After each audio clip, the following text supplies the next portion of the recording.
दोस्तों, आज वित्तीय वर्ष का आखिरी दिन है 31 March. Corona lockdown insolvency and bankruptcy code series का आज तीसरा एपिसोड।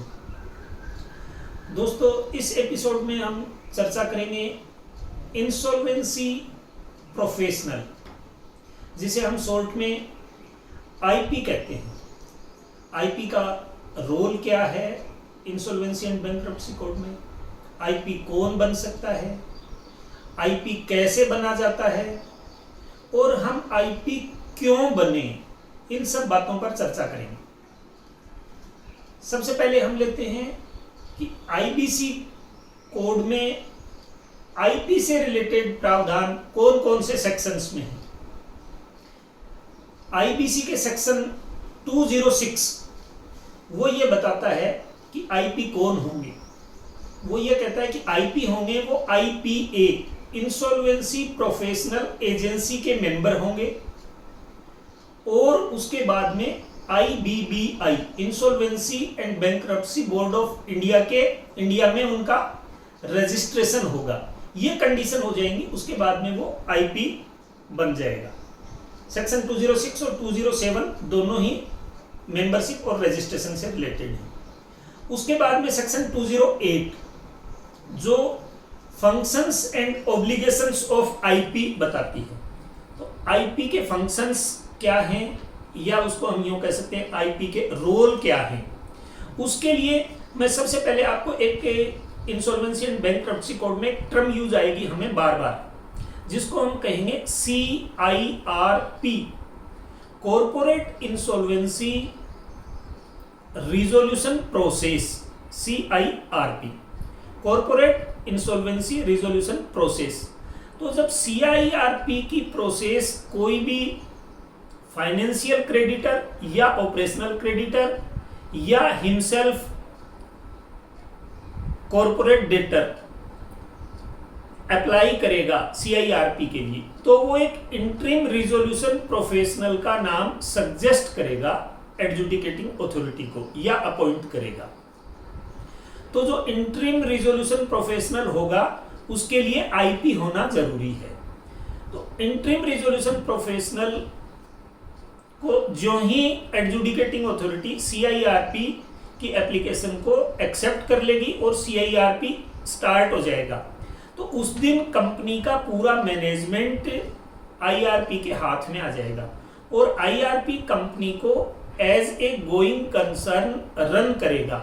पूरे जो बोर्ड ऑफ डायरेक्टर्स के पावर हैं वो उसके पास आ जाएंगे, और वो कंपनी के डे टू डे अफेयर्स चलाएंगे, चेक साइनिंग पावर आ जाएगी, और जब तक एक मोरेटोरियम पीरियड डिसाइड होगा उस मोरेटोरियम पीरियड तक पूरा नहीं, जो अगला आरपी अपॉइंट होने तक का काम आरपी करेंगे।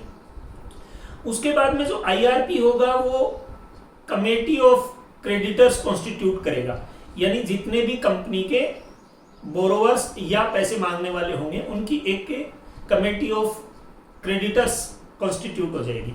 जो कमेटी ऑफ क्रेडिटर्स होगी वो बाद में या तो उन्हीं IRP को परमानेंट आरपी डिक्लेयर कर सकती है, या कोई नए इंसॉल्वेंसी प्रोफेशनल में से किसी को आरपी बना सकती है। उसके बाद में जब तक उसका CIRP प्रोसेस कंप्लीट नहीं होगा, जब तक कंपनी का मैनेजमेंट है वो आरपी के हाथ में रहेगा। अगर CIRP पॉसिबल नहीं है, रिजोल्यूशन नहीं हो सकता और कंपनी को लिक्विडेट करना पड़ जाता है, वाइंडिंग अप करना पड़ेगा, तो एक लिक्विडेटर को अपॉइंट करना पड़ेगा। तो लिक्विडेटर का काम भी इंसॉल्वेंसी प्रोफेशनल करेगा, या तो वही जो आरपी है उसी को लिक्विडेटर अपॉइंट कर देंगे, या कोई नया इंसॉल्वेंस आईपी होगा उसको लिक्विडेटर बना देंगे। अगर इंसॉल्वेंसी प्रोसीडिंग्स किसी इंडिविजुअल के अगेंस्ट है तो इंडिविजुअल का जो प्रोसेस होता है उसको हम वाइंडिंग अप या लिक्विडेशन नहीं बोलते, उसको बैंक्रप्सी बोलते हैं। तो जो उसको बैंक्रप्ट डिक्लेयर करने का काम होगा तो उसके लिए एक बैंक्रप्सी ट्रस्टी अपॉइंट होगा, तो वो भी आईपी को अपॉइंट करेंगे। और आईपी की फीस कितनी हो सकती है, आप कितनी सोचते होंगे? लगभग 2 लाख रुपए से लेकर 5 लाख रुपए मंथली आईपी की फीस होती है। बहुत छोटी कंपनी होती हैं उनमें 75,000 रुपए से लेकर 2 लाख रुपए तक की भी फीस हो सकती है, जो या तो जो उनको अपॉइंट करने वाला एप्लीकेंट डिसाइड करता है या कमेटी ऑफ क्रेडिटर्स डिसाइड करती है या कुछ मामलों में एडजुडिकेटिंग अथॉरिटी या अपीलेट अथॉरिटी भी डिसाइड करती है। तो पूरे आईबीसी कोड का जो हीरो है वो इंसॉल्वेंसी प्रोफेशनल है। इसलिए आज के वीडियो में हम ये जानेंगे कि इंसॉल्वेंसी प्रोफेशनल कौन बन सकता है और कैसे बना जा सकता है और उसकी क्वालिफिकेशन क्या होनी चाहिए। दोस्तों, इंसॉल्वेंसी प्रोफेशनल के लिए जो हमारा कोड बनाया तो उन्होंने ये तय किया कि ये बहुत ही इम्पोर्टेंट काम है, इसलिए इसमें अनुभवी प्रोफेशनल होना चाहिए।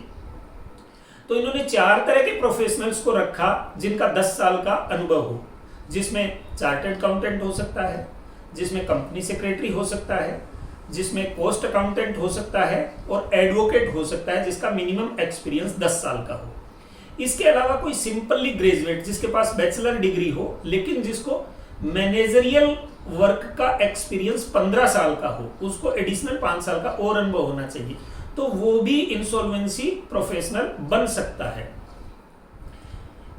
इंसॉल्वेंसी प्रोफेशनल बनने के लिए क्या करना पड़ेगा, ये तो उसकी मिनिमम क्वालिफिकेशन हो गई कि ये डिग्री होनी चाहिए और उसको 10 साल या 15 साल का अनुभव होना चाहिए।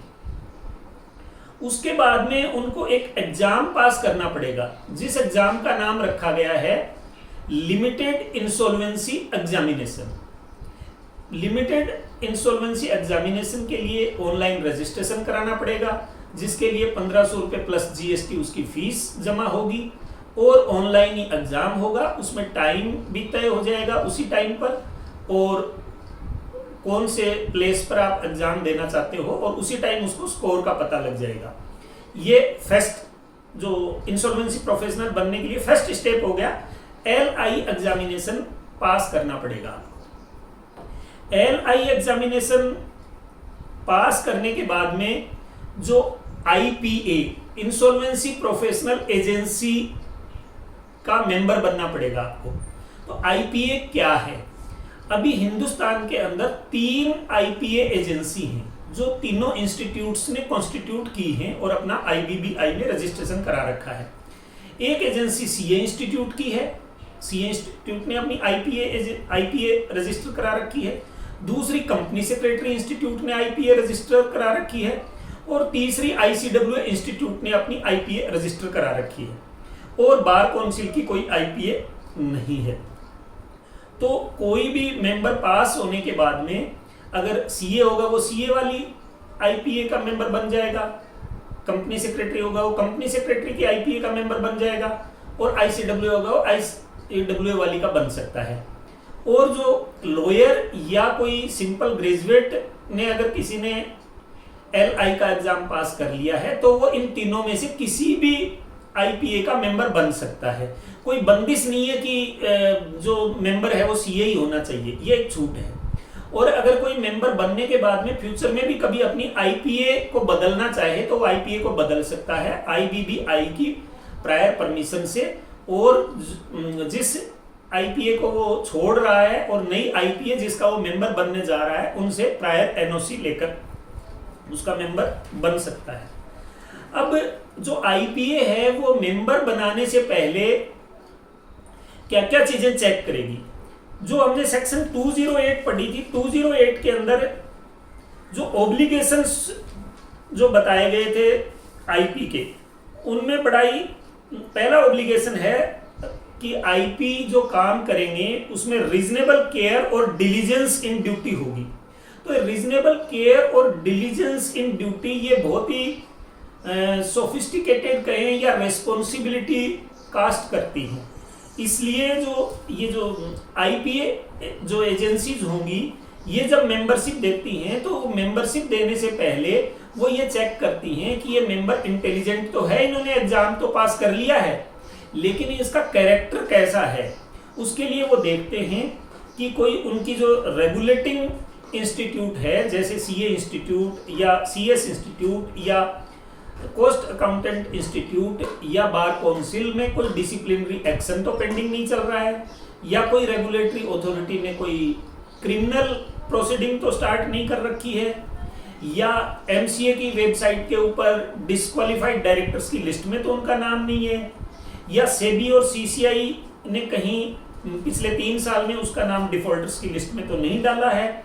इस तरह की चीजें चेक करते हैं, क्योंकि इंटेग्रिटी बहुत इंपॉर्टेंट काम है, क्योंकि आपको एक बहुत बड़ी कंपनी का मैनेजमेंट संभाला जाएगा करीब 6-8-12 महीने तक के लिए। इन सब से वो जो आईपीए है वो संतुष्ट हो जाएगी। तो संतुष्ट होने के बाद में वो उनको अपनी इंस्टीट्यूट की, अपनी एजेंसी की मेंबरशिप दे देगी।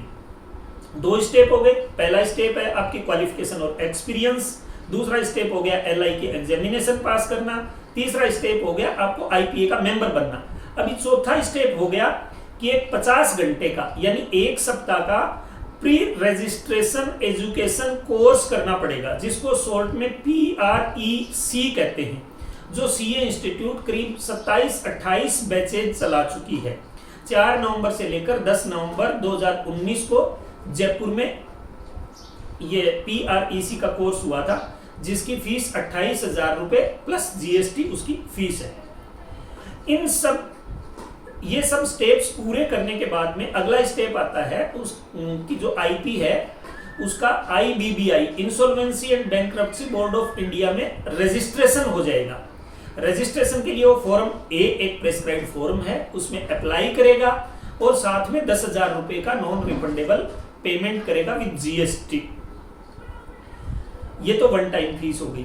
उसके बाद में हर 5 साल बाद में ये 10,000 रुपए की रिन्यूअल फीस फिर देनी पड़ेगी, और रेगुलर जो एनुअल फीस है वो इसके अंदर जो आईपी को प्रोफेशनल फीस मिलेगी उसमें से एक हिस्सा 0.25% IBBI को ईयरली फीस देनी पड़ेगी। 30 अप्रैल से पहले पूरी साल के अंदर जो भी उसका कलेक्शन आया है प्रोफेशनल फीस का, उसमें से 0.25% membership fees, annual membership fees के रूप में IBBA को देनी पड़ेगी। इसके अलावा IBBA और क्या देखेगा रजिस्ट्रेशन से पहले? 2 चीजें और देखेगा। एक तो ये देखेगा कि आईपी है वो इंडिविजुअली बन सकता है, कोई भी कॉर्पोरेट या फर्म या LLP नहीं बन सकती, तो वो इंडिविजुअल है वो इंडियन सिटीजन होना चाहिए। दूसरा उसकी एज है वो 70 ईयर से कम होनी चाहिए, तभी IBBI उस आईपी का एज ए रजिस्ट्रेशन करेगा। जैसे हमारी सीए की डिग्री मिल गई, रजिस्ट्रेशन होना वैसे उस डिग्री के बराबर है। डिग्री लेने के बाद में हम सर्टिफिकेट ऑफ प्रैक्टिस भी लेते हैं हमारे इंस्टीट्यूट से, उसमें हमारी डिटेल देते हैं। तो वैसे ही अब दिसंबर के बाद में ये कंपलसरी कर दिया है कि IBBI में रजिस्ट्रेशन हो गया, एक तरह से डिग्री मिल गई। IPA में एक ऑथोराइजेशन फॉर असाइनमेंट और लेना पड़ेगा, एक सर्टिफिकेट और होगा जिसका नाम होगा ऑथोराइजेशन फॉर असाइनमेंट, जिसको शॉर्ट में AFA बोलेंगे। AFA जो ही IPA आपको जारी कर देगा, उसके बाद में आप कोई भी असाइनमेंट जैसे IRP, RP, लिक्विडेटर या बैंक्रप्सी ट्रस्टी बन सकते हो। इसके लिए अगर आप जॉब में हो पहले तो आपको अपनी जॉब छोड़नी पड़ेगी। IBBI एक इम्पेनलमेंट भी करती है, अगर कोई एप्लीकेंट या COC अपना RP या IRP खुद अपॉइंट नहीं करती, या एडजुडिकेटिंग अथॉरिटी ये देखती है कि कभी एडजुडिकेटिंग अथॉरिटी को IRP या RP अपॉइंट करना होता है, तो वो IBBI के पास एक इम्पेनलमेंट की लिस्ट होती है, उसमें से किसी न किसी IP को अपॉइंट कर देती है। तो इम्पेनलमेंट एक सेपरेट प्रोसेस है, जिसको एक्सप्रेशन ऑफ इंटरेस्ट जो IP फाइल करता है IBBI के पास में, उसको वो अपनी इम्पेनल्ड लिस्ट में रख लेता है। इसके अलावा दोस्तों ये इतना जिम्मेवारी का काम है, बड़ी बड़ी कंपनियों का लिक्विडेशन हो रहा है, रिजोल्यूशन हो रहा है। For example Bhushan steel, Bhushan power and steel, SR steel, Binani cement, Jaipur की बहुत पुरानी इंडस्ट्री थी Jaipur metals, Hindustan antibiotics, RDPL Rajasthan drugs RDPL के नाम से एक company, Rajasthan drugs and pharmaceutical company, pharmaceutical limited. तो आईबीबीआई ने ये सोचा कि इतनी बड़ी बड़ी कंपनियों का रेजोल्यूशन या लिक्विडेशन है वो एक सिंगल पर्सन के बस की बात नहीं है, तो उन्होंने एक नया कॉन्सेप्ट वो लेकर आए, आईपीई, इंसॉल्वेंसी प्रोफेशनल एंटिटी। तो कुछ आईपी प्रोफेशनल्स मिलकर एक एंटिटी कॉन्स्टिट्यूट कर लेते हैं, जो एक कंपनी भी हो सकती है, एक लिमिटेड लाइबिलिटी पार्टनरशिप एलएलपी भी हो सकती है, या एक पार्टनरशिप फर्म भी हो सकती है, जिसमें 2-3 कंडीशन मेन होनी चाहिए। उसकी नेटवर्थ है वो 1 करोड़ की होनी चाहिए कम से कम, और उसके 51% शेयर होल्डर या पार्टनर्स हैं वो आईपी प्रोफेशनल्स होने चाहिए, ये उसकी मिनिमम कंडीशन है। तो मेरा जो लोग हैं उनसे ये सजेशन है कि अगर वो बड़ा काम करना चाहें तो उनको मिलकर अपनी आईपीई कॉन्स्टिट्यूट करनी चाहिए। जो आईबीबीआई है वो सारे आईपीज का एक डाटा बैंक बनाकर रखता है और अपनी वेबसाइट, वेब पोर्टल के ऊपर उसको पब्लिक के लिए डिस्प्ले करता है। दोस्तों, आज का एपिसोड इतना ही, और आप पहले की तरह से फीडबैक देते रहेंगे। नेक्स्ट एपिसोड का मैं इंट्रो दे देता हूं, जो बहुत ही इंपॉर्टेंट एपिसोड होगा।